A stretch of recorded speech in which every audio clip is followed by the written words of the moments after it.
Understanding Living Wills, a comprehensive guide. A living will, also termed an advance directive, is a critically important legal document that articulates an individual's preferences for medical treatment in situations where they are unable to communicate those wishes. This document plays a vital role in ensuring that healthcare providers respect personal decisions about life-sustaining interventions. Key takeaways. A living will is a legal document that details the type of medical care an individual wants to receive if they cannot make decisions or communicate their wishes when care is needed. It typically covers life-threatening treatments such as resuscitation, ventilation, and dialysis, but can also include preferences for pain management and organ donation. A person can appoint a healthcare proxy to make medical decisions on their behalf, providing an additional layer of management regarding personal healthcare choices.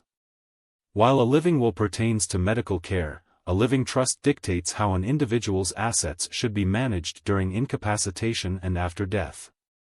The importance of a living will. Living wills and other advance directives only take effect during serious health crises that hinder an individual's ability to communicate their treatment preferences.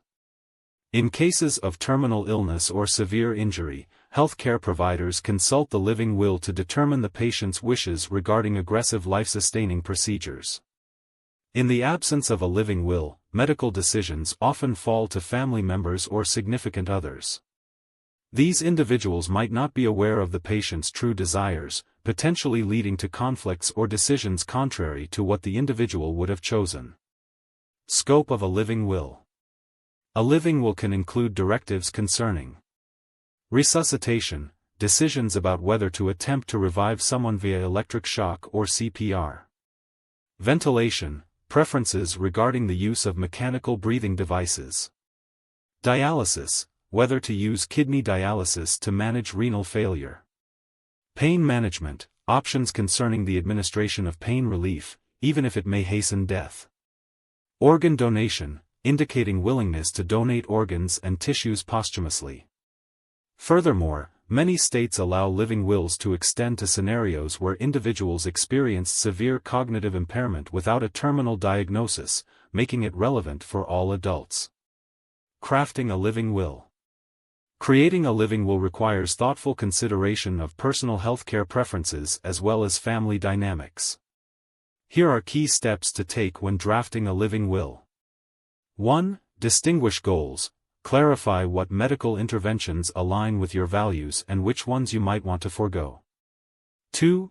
Categorize care preferences. Segment the document by different areas of care such as life-sustaining treatment, care in a vegetative state, and nutrition methods.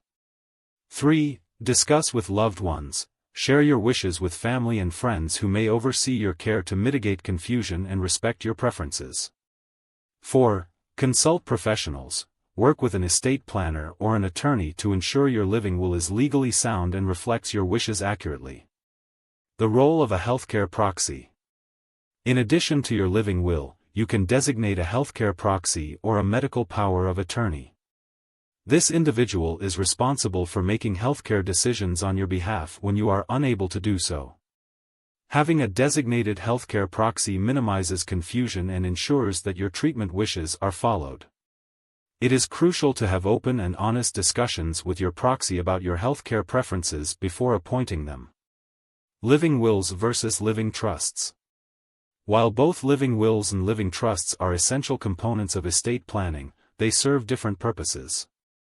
Living will specifies medical care preferences when incapacitated and ceases to exist upon the individual's death. Living trust, it is a legal arrangement for managing and distributing an individual's assets during their lifetime and after death. A trustee is appointed to oversee the trust, ensuring that assets are handled according to the individual's wishes. Control and flexibility. It's essential to understand that appointing a healthcare proxy does not eliminate your control over your living will while you are capable of making decisions. The proxy is only authorized to act when you are incapacitated. Regularly reviewing and discussing your living will with your healthcare proxy can ensure that they understand your preferences and are prepared to advocate for them. Living will versus last will and testament. Understanding the differences between a living will and a last will and testament is essential for comprehensive estate planning. Living will addresses medical treatment preferences for incapacitation. Last will and testament outlines how an individual's assets should be distributed upon their death. Conclusion. Creating a living will is an empowering step individuals can take to ensure their medical preferences are respected in times of crisis. By carefully considering your desires and communicating them clearly, you can provide guidance that alleviates the burden on your loved ones during challenging times. Because laws can vary significantly by state, consulting with an estate planner or an attorney is advisable to ensure that your living will complies with local regulations and accurately reflects your wishes.